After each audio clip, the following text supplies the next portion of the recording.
Okay, welcome everyone to CERTCon 2021 virtual conference where we're celebrating you, the Everyday CERT. Thank you for joining us at the 10th CERT conference in the National Capital Region. You've joined the session, World Central Kitchen, Power of Food to Nourish Communities Through Times of Crisis and Beyond. My name is Lee Falcon and I'm joined by Anita van der Merwe. We're your host and moderator for this session. Just a couple of housekeeping notes first. Please remember to keep your microphone muted. For the best visual experience, we recommend setting your Zoom to speaker view. And during the session, you can submit questions via the chat function. If you get disconnected from the session, you can rejoin from the attendee hub. With questions, there may also be opportunities to ask directly later. Josh will weigh in a little more on what he'd like. Our speaker today is Josh Phelps, Relief Operations Director of World Central Kitchen. He has over 14 years experience managing multi-site early phase clinical trials in oncology research and nearly a decade of summers with Hoops Sagrado, a Washington, D.C. and Guatemala-based cultural exchange and leadership program, both of which have stoked Josh's passion for travel and humanitarian efforts both at home and abroad. He first connected with World Central Kitchen as a two-time volunteer in Puerto Rico in the wake of Hurricane Maria. Since June 2018, Josh has offered support on all US-based missions, as well as international projects in Guatemala and Tijuana. He now helps World Central Kitchen's core team to manage and support operations across all of their current efforts. The ability to assist World Kitchen's mission, providing smart solutions to hunger and poverty globally, has been and continues to be an exciting next step, both personally and professionally for Josh. And with that, over to you. Thank you. Thank you both, and thanks for having me. I'm very honored to be able to speak with you all and talk a little bit about World Central Kitchen and sort of where it began and where it's going. A lot has happened for World Central Kitchen since 2010 when it started after the big earthquake in Haiti, and started as a little bit of food relief by our founder, Chef Jose Andres, led to a culinary school, and that was ongoing. And then there was sort of a pivot in 2017 for Hurricanes Harvey and then Hurricane Maria, when we pivoted to when we pivoted to a more acute disaster response. And so during Hurricane Maria, that meant Chef Jose went to Puerto Rico, started cooking with the items that were still available on the island. There was still a lot of food, whether it was in restaurants or in grocery stores and things like that, gathered all the food trucks and paella pans and just started bulk cooking, and ended up doing, several millions of meals. And then from then on, we sort of expanded to working with fires and feeding those displaced, as well as first responders, firefighters, police, nurses, medical personnel, things like that. So I'll go through the slides, and then if there's any questions after the end of the slides, or a short video I can show about our more recent international work in St. Vincent, I'm happy to take any questions. But I'll go through the slides and sort of touch on some of the points that are related to some of the photos, and just sort of talk about how we approach feeding people during a disaster. So wherever there's a fight so that hungry people may eat, we will be there. It is a quote from I believe a John Steinbeck novel that Jose loves, from The Grapes of Wrath, I believe. And that's sort of our ethos. And I think that's, at the end of the day, our core value that we stand behind. And what that means is, for us, is that we've expanded not only to just what you would think would be needed during a natural disaster, but during the pandemic, many people were in need of hot meals, fresh produce and things like that, who were never in that position before in many cities across the US. And I'll talk a little bit more about that, but here you see us feeding some firefighters, and here you see, this is a photo from Hurricane Michael. And, one thing that we like to do, especially with hurricanes, some will say it's smart, some will say it's silly, is with a hurricane, you kind of know sort of where it's going. You kind of have to, if you can get in the general vicinity, dance around it a little bit and hope, you don't want to be right where the eye hits, but you do want to be close enough so that once it passes, you can start to activate a kitchen. So what we'll do is locate several viable kitchens, knock on wood that everybody will be okay. Personality wise, I guess, personnel wise, but also that the kitchens will be viable after the hurricane passes and that they'll be close enough to, start working out of and feed people immediately upon the hurricane passing. So for Hurricane Michael, we actually set up at the Emergency Operations Center in Bay County, which was very lucky of us. We had a hotel, and then we were at a grocery store and saw a gentleman loading his car up, and he happened to be somebody from the Bay County Fire Department. And we said, "What are you doing?" He said, "Well, I got to cook for all this personnel, and then the National Guard's coming." And we said, "Well, that's what we do. We'd love to use the kitchen." And they let us stay there, and which was great because the hotel was completely all the windows and then everything blown out by the next morning after the hurricane passed. So we ended up cooking at the Emergency Operations Center for all the first responders. 911 was based there. National Guard came in before they had their camp set up, and we were sleeping on the floor, waking up, cooking breakfast, and getting meals out. Here you can see this is a mobile home, and you can see the mattress just above the word block here. And these folks were in that bed when the hurricane passed, and they lived to tell the tale. And you see her standing there with some meals, and I don't recall her name, but she was great. And they were just so thankful. And what we would do is just, we'd work with the Red Cross to feed the shelters that are official, but then you would go out and, these folks were camping outside their home, and, we'd establish routes. Yes. Sorry to interrupt, but the slides are not progressing. We're still on the title slide. Oh, really? Okay. Yeah. Give me 1 second. Okay. All right. Now, do you see something different? Yes. Okay, great. So this is who I was talking about. So if you see the mattress right above there, and this woman and her husband were in that bed when Hurricane Michael passed. So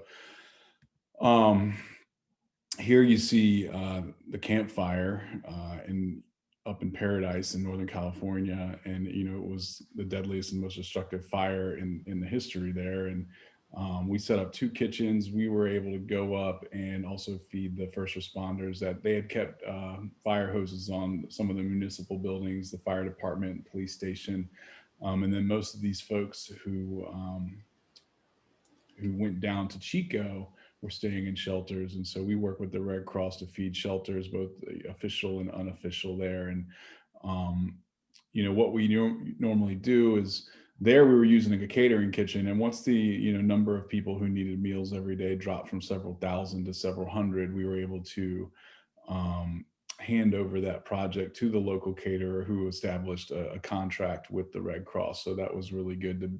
We both rented their kitchen for a while, which they had, obviously every wedding and event, it was the holidays, had been canceled. So we were able to rent the kitchen from them and, help them out and then give them the business when we were taken off. And that's sort of our MO when we can do it, if we don't, have to bring in a food truck or set up a field kitchen.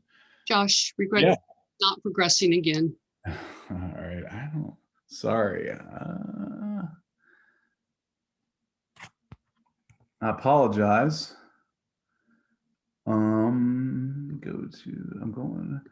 So you see a picture of Jose right now handing out food? Yeah, Cyclone Ida.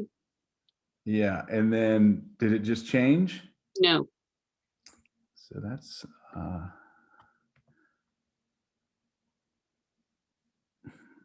apologize. I am not. Yeah. Well, I don't want to have to do it this way, but let me see. Zoom share.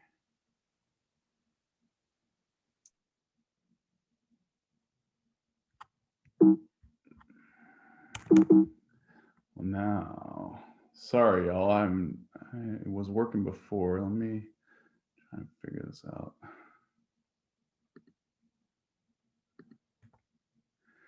Okay. Can you see my screen now? Yes. You can see the slide? Yes. Might just have to do it the old-fashioned way. The title slide. Yes. Yeah. So, yeah. So here we are, in Mozambique, and there you see. I mean, this was obviously pre-pandemic, but we were having folks serving. Jose doesn't have a mask on. He probably should right here, but just to protect. There was a lot of waterborne and airborne illnesses after that. We ended up serving about 350,000 meals there, setting up wash stations. In every mission, we sort of, we learn more. We learn about what we don't know and what we need to bring in, or at least the expertise we need to have within a phone call's reach. And wash is definitely one of them. Here you see part of our operation in the Bahamas, and here was interesting. So that was one where we were set up. We were all over Florida, some people in West Palm, some in Miami, just trying to figure out where. That was when everyone thought it was going to hit Florida. And then once it became clear it was going to come to the Bahamas, we headed to Nassau and we set up. We actually got use of the banquet kitchen in the Atlantis Hotel, where maybe some of y'all might have stayed at. It's a huge hotel, not that far from Florida. And before we could get field kitchens set up in Abaco, and then also in Freeport on Grand Bahama, we leased a helicopter from a mutual friend who runs missions out of Haiti. And you see that there. And that helicopter could hold about 16 full Cambros, each Cambro about 240 meals a piece. And Jose would fly around with that to various points across Grand Bahama and Abaco. And once you do it once, you can establish a route and people know to expect you, and they come out and we leave them with plates and forks and things like that. So we wouldn't have to bring them every time. And we were doing that until we actually had a field kitchen set up on Abaco and in Freeport. And then we were able to service those folks with meals from there. But for the first couple of weeks, we were doing a lot in and out of helicopters. And that's something that, we now have grown to have a logistics team to handle things like that, getting that sort of equipment in place if needed. So during the pandemic, it was really interesting. We knew that there was going to be a need, not just, obviously there was still I think last year was the most named storms in history, or at least tied the records. That happened about every 100 years. But we are also responding to the pandemic and those experiencing food insecurity. And in tandem with that, there were restaurants that were closing or desperately trying to pivot to a to-go model.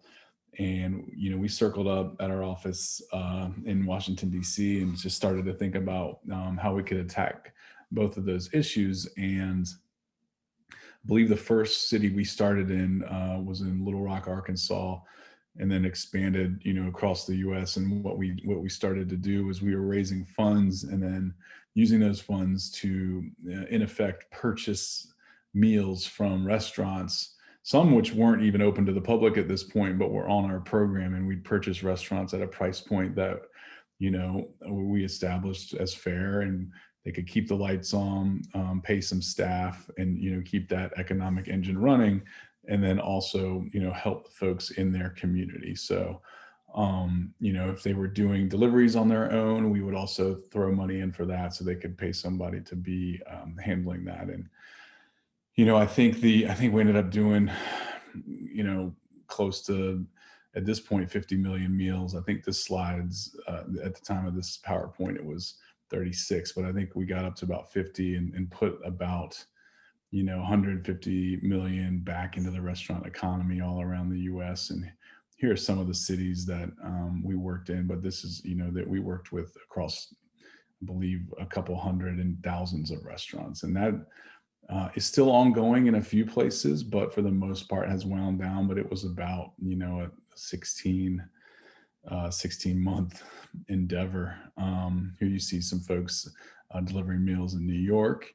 Here's Jose up there in Harlem giving out some meals, and down here at Liberty Baptist Church in New Orleans. And Navajo Nation was interesting because you probably have read that they got hit pretty hard with COVID. A lot of places, a lot of reservations where there's a lot of communal living and a lot of the elders, 15 people in a house, and it was a precarious situation for the elders. And so we set up both meal program and, as you can see, some nice fresh produce programs there. And we would have folks come by and do a drive-through. That way people, ideally so that most folks could stay home and protect themselves, because there was not a lot of COVID testing at first on the reservation. And, at first also not a lot of vaccines, but I think now the vaccine rate is pretty high there. After we respond to disasters, we now have a resilience team, which is basically our way of extending our efforts and our impact by way of grants for local farmers, any sort of food business, getting people who have a food related business, helping them get to the marketplace or helping them upgrade their equipment for capacity. And we're doing that in Puerto Rico, Guatemala, the Bahamas, mostly in our large international responses where crops have been decimated. I mean, in Guatemala right now, they lost, after hurricanes Eta and Iota, they lost 2 rounds of the crops. So because they lost what was growing at the time, and then all the fields were underwater. And so we try to leave an indelible mark, not just by helping people with our immediate hot meals, but by working with locals to sort of continue that support in a different way when the need for a hot meal is less. Part of that includes some fisheries in the Bahamas and another group that's rebuilding coral reefs, to then also spur the fish and the ecosystem there. This is Baltimore, a drive up we had in Baltimore for folks during the pandemic. So that is all I have for this. And then I'd like to just show a quick video, and then we can go to the discussion, and I'll turn my video on. Give me 1 second. I'll pull that up. Okay. Share. Screen.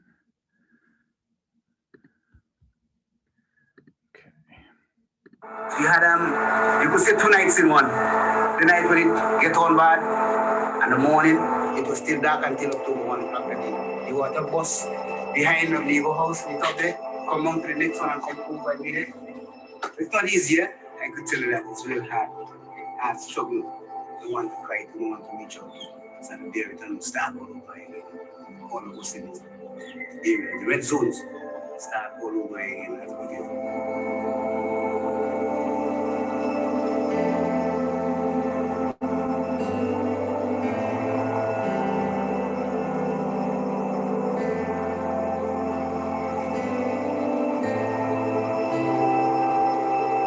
COVID, I mean, of course, everyone knows COVID. It took like a really big hit on my business.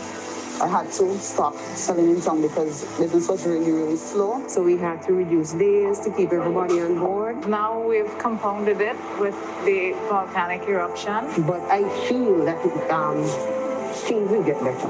We just take pride in what we do to help the people of St. Vincent and Grenadines, and we will continue to do so. I feel rewarded in knowing that every day people get to eat because we get to provide for them, and I thank World Central Kitchen for that, because they are the ones that allowed us to have this opportunity. 100. We're with 9 restaurants, cooking food for us. Yeah. Paying them. We've got our kitchen in here, which I can show you. They just finished making lunch. That's all here. I'll show you. This is how we do it. It comes out, and then this is too hot. I don't want you to burn your hair. Yeah. Super hot. These boxes keep them nice and hot. One of these trays feeds about 30 people. I talked with all the contacts that you sent me. Yeah. We're taking them all food here today. So these are the, right now we're going in the red zone. We've got over 90 locations, lunch and dinner. Fantastic. A little over 6,000 meals today.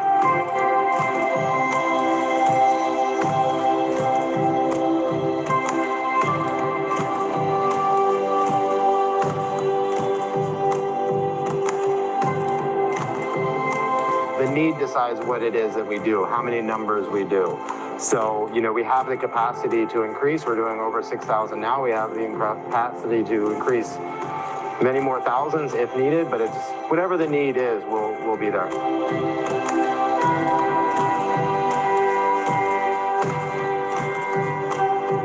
the people, bless the people. Thank you, thank you. Thank you. We're going to share and let everybody know tomorrow we'll be here on 1. Okay.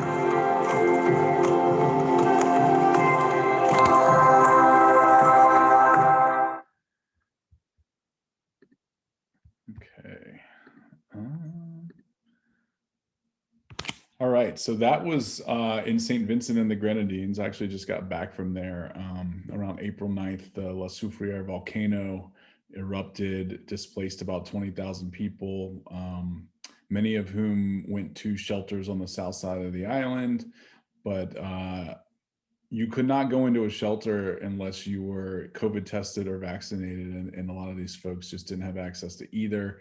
There was also cruise ships taking people to some of the neighboring islands, but again, it was a very strict process to get them on. So I would say we started, you know, basically Sam, our director of emergency response, he got there the next day, had to fly to some island, then another flight to Union Island, and then take a boat because the airport was closed for about 2 weeks. And he got there, and while he was traveling there, we had one of our chefs contacting local restaurants. So by the time he got there, we had 9 restaurants lined up to start doing about 2,000 meals. So we were able to start feeding immediately once we did an assessment of where the people were. And working with the government, NEMO, their emergency management organization, they had some shelters that were covered, and then they had some that weren't. So we started basically to fill those gaps, covering the large shelters that the government wasn't directly feeding, and then also just word of mouth learning about. We considered a household that had other people in it, you know, a shelter, and we're up to about 90 places we're serving. We were doing lunch and dinner for a while for the first few weeks, which is about 7,500 meals. Right now, a lot of people are leaving the shelters, going back home, cleaning up.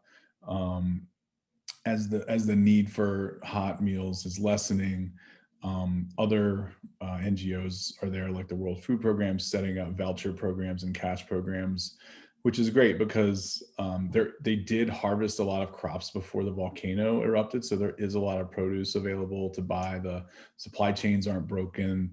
The stores are open, so cash assistance is a good option and a nice segue from what we do. We'll still be there cooking until at least next Saturday, May 29th.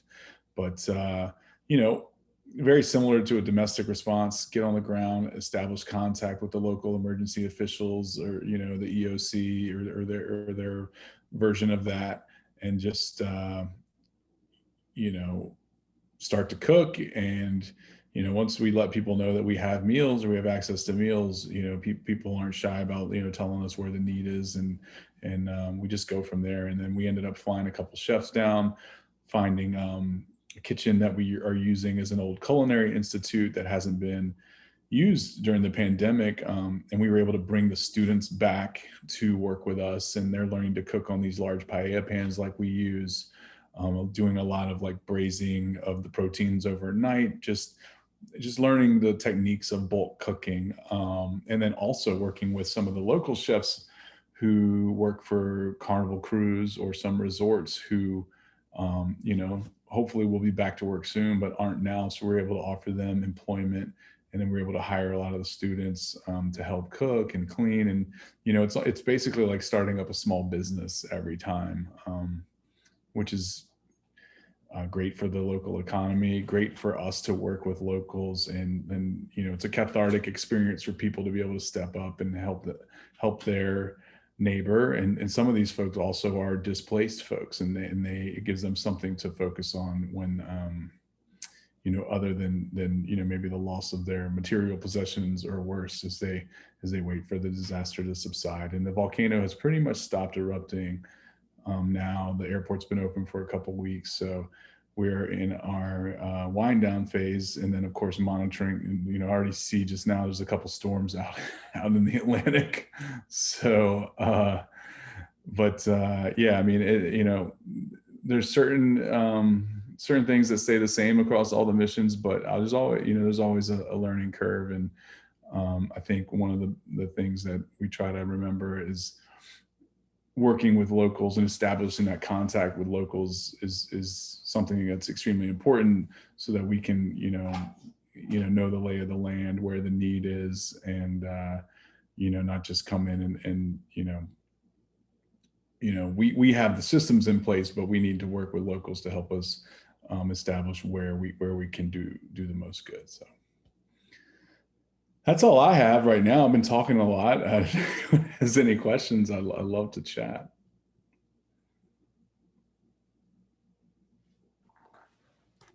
All right, folks, if you have any questions, go ahead and put those in the chat.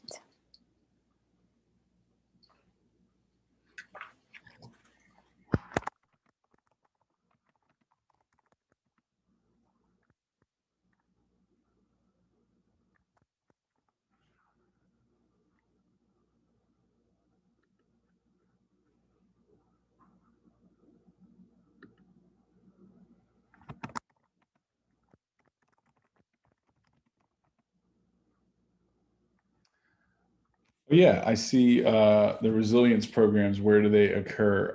They occur, Puerto Rico probably has the most robust programs right now, just because that's where they've been established the longest after Hurricane Maria. And you know, my email, I'll put it in the chat, super easy, josh@wck.org.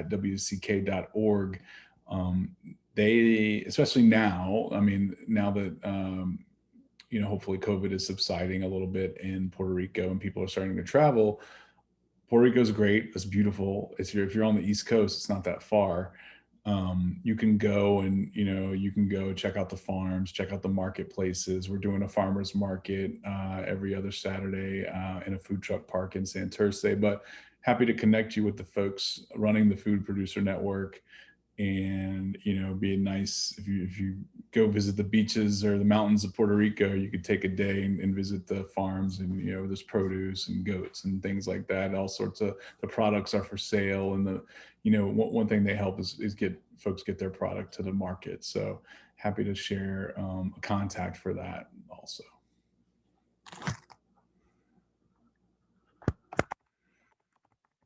Let's see. We have a couple of questions coming in. So there's a question about getting refrigeration for perishables. Yeah. Well, for some reason in the US, Cisco and US Foods, we have contracts with them for purchasing, and they will come and drop a trailer for us before a hurricane hits. And there has not been any problem with that yet. So they'll drop, you know, a genset trailer, or if we think that, you know, we're going to have generator power at the building that we're in or something, you know, something that we can plug in, and we'll get all that sorted before the hurricane comes. And then after or during a fire, same thing. If we don't have, I mean, for any disaster, no restaurant's going to have a walk-in freezer, refrigerator big enough for what we need to do. So yeah, we just bring in trailers or containers, refrigerated containers. So for instance, actually just now in St. Vincent, we sent containers from Miami. We were working with, there was still a lot that we could use on the island. but it was all, we'd have to buy like whole chickens and process them, which takes a lot more time than if we can get something from, something nice, but also a lot, like when you're cooking for 8,000, you're going to have to get like some pre-cooked like chicken strips and things like that. But yeah, we sent containers from Miami and then had them picked up by a truck and craned in next to the school that we're working in. Let's see, what else? How does the vetting process work to prevent fraud or collusion between restaurant operators and government officials? Well, the government, I think the best way to answer that is we never contract directly with the government, so we just vet everything. Like the government will tell us, hey, here's where a shelter is, here where the need is, but we'll go ourselves. Like we'll always lay eyes on something first, and the restaurant agreements are always with us, not with the government. So same thing throughout the pandemic, we actually had to expand our finance team quite a bit to handle accounts payables because we were working with so many thousands of restaurants. But, so that hasn't been an issue just because we maintain all of the relationships. There could be instances where we're in a municipality and somebody says, oh, you should work with this restaurant. And then we'll be like, oh, well, that's not really near where we go. But, everyone has a friend with a restaurant, and that's okay. Like we will take a suggestion, but if it doesn't work logistically, we don't want to send food from the end of one county to the other side, so yeah, I would just say the best, we vet it ourselves. That way we can avoid any issue. Okay, I'm going to skip to another question that might tie in. How do you decide where to set up during the disaster? Determining where the highest need is for what you're offering? Yeah, so, with the Bahamas, there were 3 islands. We set up on 3, and because there were 3 islands and they're not all huge, just kind of like in Abaco, we set up at a port. A port is generally a good place, especially if we're sending a lot of material via boat, which we were. So in Abaco and Grand Bahama, we set up at the port. At the port in Grand Bahama and Freeport, there were some hotels, and it's not as much of a vacation destination as like say Nassau, but a lot of conferences, there's industry there. So the port made sense because we had a place to stay. We had a kitchen to use. We had, outdoor cement areas where we can set up the paella pans if we're not cooking inside a kitchen. And that's what essentially in Freeport, we had like 10 paella pans going all day long, doing about 30,000 meals. Each one of those you turn over is about 300 meals. So we just turning them over all day, and we had a pickup system, and people would drive and pick up their meals that way, except for folks on the extreme east end. And then same thing over in Abaco. And then I was set up in the Atlantis in Nassau for a few months, and I know that can't complain too much about that, but I wasn't getting to swim or go on the big water slides. I would occasionally walk through the aquarium they had, but we'd go in the kitchen at 5 a.m, start cooking, send some things via helicopter out. But generally, we just try and find the safest place that will also allow us to be the most productive. But if you're on an island, you usually can find that place pretty easily, just because it's not huge. But like in Florida, if we can get an industrial kitchen at a school, or a lot of the new emergency operations centers have kitchens. So that's great, because then we can sort of be plugged into the sort of brain center of what's going on for the emergency response, and we can be even faster to get out. Or we can also go out and say things that we saw and report back to the officials. So it's a really nice relationship there. Can you talk a little bit about the funding? Where does your supplies come from? Transportation? Yeah, we're a nonprofit, 501c3, so it's all private funding for now. So it's from the $5 online donation to some folks, some foundations give, and some businesses, but everything is funded by the general public or, you know, foundations. Like it's not funded by the government, like FEMA or things like that.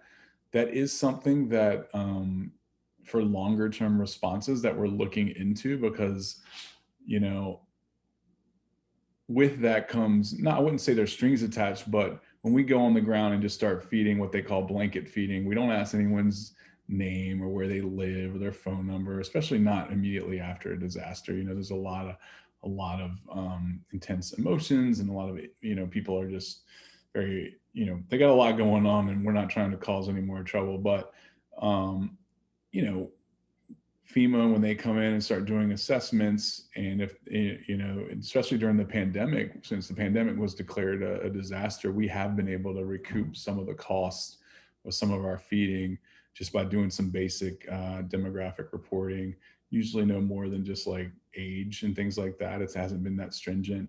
And we are starting to look internationally and partnering with World Food Program and or USAID, you know, and sometimes people will say, well, you guys get there so fast and you're doing more than this. And they'll say, well, it's different. Like World Food Program is not an implementer as much as they are a funder of projects. And so if we can extend our reach from doing hot meals to then what we're doing now, it's still in Guatemala, delivering thousands of bags of produce. And they, you know, they trust us to implement that and collect a little bit of the info they need. That could open up doors for us to do more work and not rely on all private or private funding, I guess. So it's a mix, but for the most part, we've just done a couple of projects like that, and everything is just funded by, you know, people clicking on the link on our website and or seeing, you know, Jose in the news and then, you know, going to the website and stuff like that. And so, but we've been lucky in that regard. So when you're preparing meals at that quantities, how do you handle the quality control and also keeping it tasty? We hire chefs, of which I'm not. So a lot of our, you know, we're a chef-driven organization. I come from, you know, a different sort of, you know, logistical background, but we hire chefs. We have a lot of great chefs. We're lucky to have chefs on staff, and then also chefs who want to come visit a project. Maybe they're between their own projects, or they just have the time, you know. I mean, we're lucky to have, Jose has been a chef for, you know, over 30 years, and he's got a great network. We've hired chefs who have great networks, and you know, we keep building out that network so that if we are, say, like, you know, in New Orleans, where we just happen to be all the time. We're lucky. Last year we went to New Orleans a lot, and then the hurricanes would always be to the, you know, east or the west. But you know, there's so many great chefs and restaurants there that we know that we can call in to help. And you know, we'll do it by committee. You know, we have our own chefs, but they can't be everywhere. So we'll hire chefs as contractors, or people will come for a few days and do what they can. You know, so by having good chefs and many who have culinary school training and know about, you know, I saw nutrition noted down there. I mean, you know, we got thermometers. We make sure first and foremost the food's safe.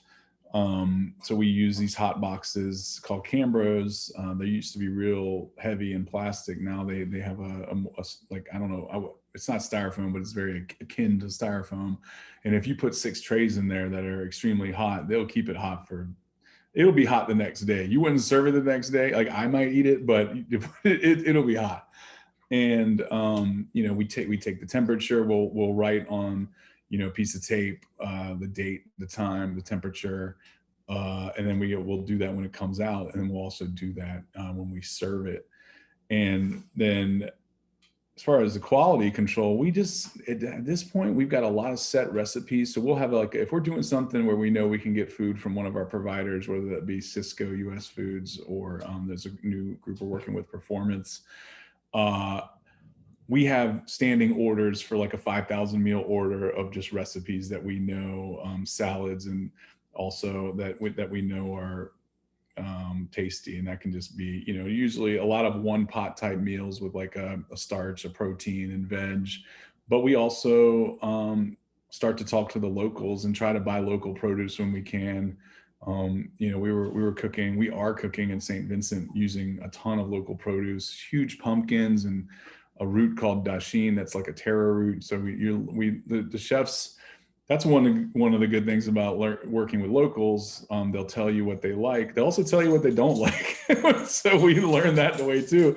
I mean, you know, I love when we were working in Florida, you know, we do have a nutritionist on staff also, and she might not like all the amount of pulled pork we serve, but people like it, you know, and one of our things is, you know, and I don't say it like, you know, once a week when we're down in Florida or North Carolina, it's also, we want to serve comfort food. So somebody who's getting a meal that they like, and just, you know, that shows that, oh, okay, these people are thinking about, you know, what the food that we like here in this community. I mean, so, you know, in the Bahamas, cooked a lot with pigeon peas, which folks in the Bahamas like. And also there's a lot of Haitian refugees there who eat pigeon peas. So definitely do research on that. And we want to make sure we are serving healthy and nutritious meals. So, you know, we'll always try and incorporate salads where we can, or at least a meal that has a lot of vegetables mixed in too. And we also, now at this point, we've learned a lot about vegetarian cooking, because if you're serving people displaced from a fire or something in California, there's a lot of vegetarians. So, but that's great. You know, that's something we need to do. So we try to accommodate as much as we can. Oh, somebody just wrote, we do have a nutritionist on staff. Her name is Allie, and what she does is not so much at the beginning, but during and near the end of missions, we'll sort of analyze the calorie content and talk about the nutrients that we're giving. And we have you know, our internal message board, and where she sort of celebrates the chefs and when they can use you know, more you know, vegetables with tons of you know, vitamins and minerals and stuff. So and that's always like a work in progress. But again, we also want to just make sure people are enjoying the food they eat, and you are able to do that and make it nutritious. Working in like I said, working in St. Vincent, I mean, we've got so many fresh vegetables because, you know, now it's getting better, but there were so many fresh veggies on the island, but nobody to buy them, you know, right after the volcano. So we just started buying them all.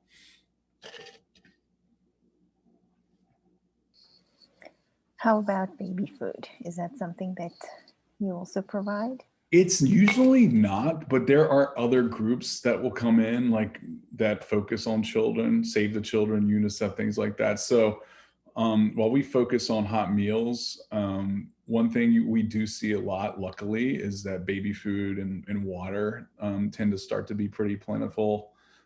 So we don't specialize in that. You know, I think some of the international incidents we've worked where there just wasn't any option, we have, you know, figured it out to get to some people who request it. But typically we don't focus on baby food. We also have a question about your staff. So you have your full-time staff, your part-time staff, I think project-specific staff. Do you also engage with volunteers? A ton. And like when we go somewhere and start a mission, we sort of have like, you know, it changes, but you need chefs, you need an inventory person who's going to be going in and out of the trucks, pulling what the chefs need. You need somebody running the sandwich line, and you need somebody running distribution, you know, putting up on the board where the food's going, how many people, point of contact. And then there's one of the most important roles is a volunteer coordinator. And this person will, you know, give everyone who comes to volunteer, like right now, you know, masks, gloves, safety rules, what job they're going to be helping with. You know, a lot of times it'll be the sandwich line. I mean, we were making, people in St. Vincent like a bigger lunch and sandwiches for dinner. So we were doing about 3,000 sandwiches a day, turkey and cheese, ham and cheese, some just cheese sandwiches. Like they said, they like just cheese sandwiches. So that was great because we had a lot of cheese to go through. But yeah, volunteers, it's been different during the pandemic, obviously for safety reasons, but We really, volunteers are part of our, the soul of the organization. I mean, that was something when I was at the Paradise Fire. I mean, that was really an emotional time. I was driving food up to on the mountain. There was nothing left. And we had, a lot of these people who were volunteering in our kitchen. They would ask, and they said, "Oh, can you go look?" And say, "Well, your house is unfortunately, it's not there anymore." But they kept coming out because it just gave them hope to just have something to do, and just be around other people, whether people who are experiencing the loss that they were, or just folks that were there to help. And so we had about 150 volunteers a day at this catering company in Chico. And some people were making the food, some people were delivering the food. It just kind of varies. And, we get everyone signed up, they sign a waiver. Some of these folks then become contractors, actually. So during the pandemic, we were working in these hundreds of cities. We were able to call on a lot of folks that we'd worked with before to help be our city leads. And at one point, I think we, I don't know if it was at one point or throughout the pandemic, but we worked with between 400 and 500 contractors. As a company or organization now, we're up to, I want to say 52 people. But now we have a relief team, we have a communications team, development, which is fundraising. So the relief team itself is only probably about 14 people. We work with a lot of like contractors who maybe work for themselves or run their own restaurant who we can call on. And you meet new people all the time, and then those folks sort of become, maybe they were a volunteer for this mission, then the next mission we call them up and say, "Hey, we won't make you rich, but we can pay you for your time and cover your expenses and your travel if you want to come and work." So yeah. So of the various skill sets that you can use volunteers up, what is maybe the ones that are very helpful but not as obvious? We're thinking chefs and food handlers, but yeah, not as obvious. I mean the cool thing about because again we'll always start with sandwiches because we might not have a kitchen yet, but we can always make sandwiches, and like that can be, anyone can do that. Jose likes to say even a 5-year-old can make a sandwich. And sometimes we have 5-year-olds and maybe they're not making sandwiches. Maybe they're drawing on the paper bags that we put the sandwiches and the apples in for firefighters and things like that. Sorry, the dog's running around. So let me stop my video. I gotta plug my computer in, but you can still hear me. So, I mean, I think if I can answer that question by not answering it, is that we can utilize people who don't have those obvious skills. We can always find something for them to do, and I think for me that's really important, because it just means we can involve more people. Like I said, I wasn't a chef. I was a volunteer in Puerto Rico. I had a friend that I grew up with down in Newport News, Virginia. He liked to surf. He was an air traffic controller in Puerto Rico. So when Maria hit, I didn't know what to do. I just went and I mopped the floor. Or then I went to Guatemala as a volunteer because I had been working with a group from DC that takes kids from Columbia Heights and some other areas, some underprivileged youth. We send them down there, and I'd been going to Guatemala for 8 summers, and a volcano went off there. And again, I just worked inventory, and I just sort of kept quiet and listened and learned and did whatever the chefs asked. And then, after a while, just kept showing up. Hurricane Florence in Wilmington, Hurricane Michael, the fires in California, and had a chance to join the team just because I also live in DC. We have a lot of people who don't, but I do, and that's where our headquarters is. Jose lives in DC area, so I think people just a lot of people just find a skill working with us. We'll find something. We won't turn anyone away because they don't have a skill. Everybody can carry something from one place to another, or put some meat and cheese on bread. So. Thank you. We have just a couple of more questions. Do you also engage with any health and nutritional education type of outreach post-disaster to help, make communities more resilient, or, is that outside of the scope of your mission?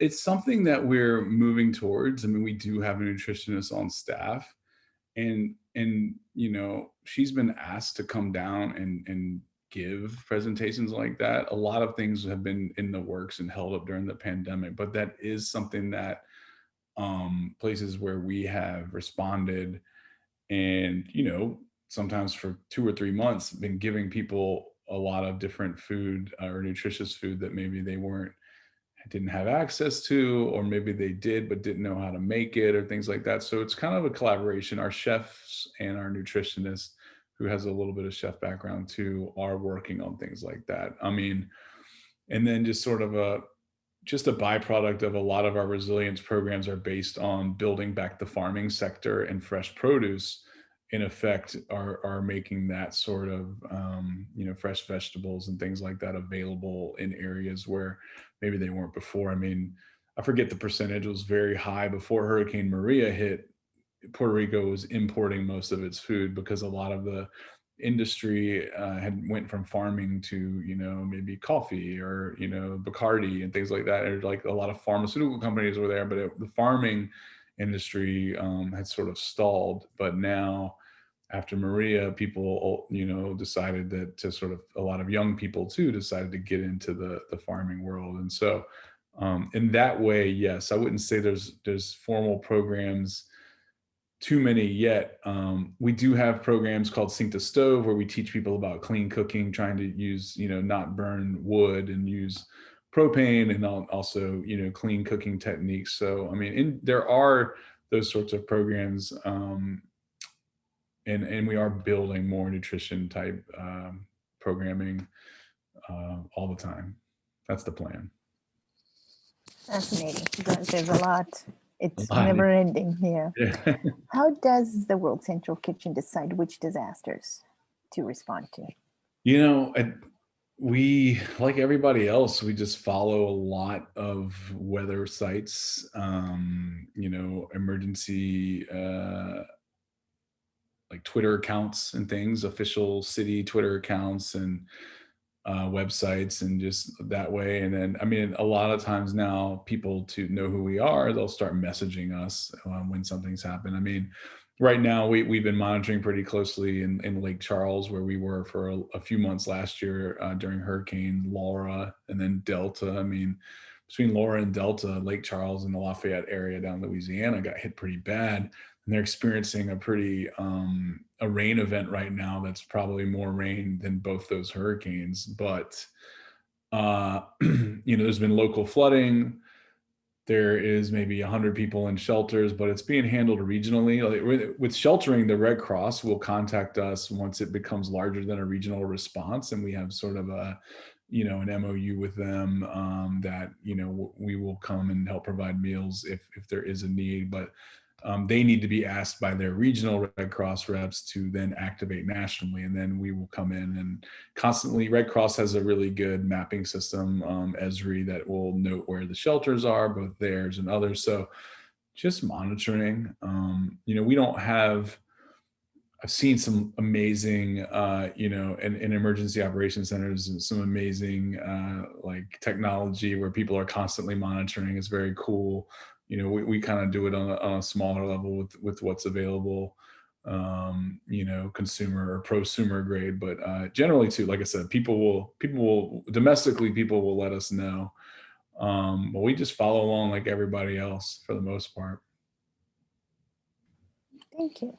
Last question. Now that the pandemic seems to perhaps wind down a little bit, are you seeing a decline in need for meals to be distribution, or distribution sites to remain open?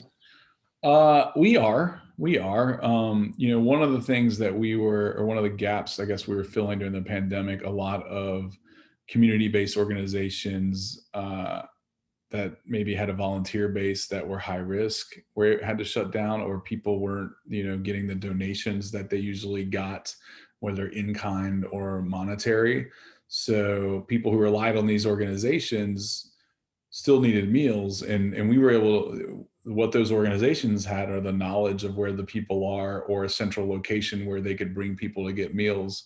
And so we have seen a drop, but we've also been developing sort of our own internal meal delivery system using texting, but not, you don't need a smartphone, just even a flip phone. And, you just text meals to a number. Okay, how many do you need? Do you want vegetarian or not? And we are piloting that in Chicago, New York, and DC, and some other places, so that, folks that are still in need, we can help. And then also, something that maybe down the line we'll use, if we keep building it out, we'll find uses for it in a regular sort of, not regular, I guess the wrong word, but in a disaster, a natural disaster, not the pandemic, but where maybe we can communicate with various recipients using that technology. But yeah, we are seeing that. And a lot of restaurants we work with too are like, hey, thanks, we want to get back to a normal business. We appreciate what you did for us. And,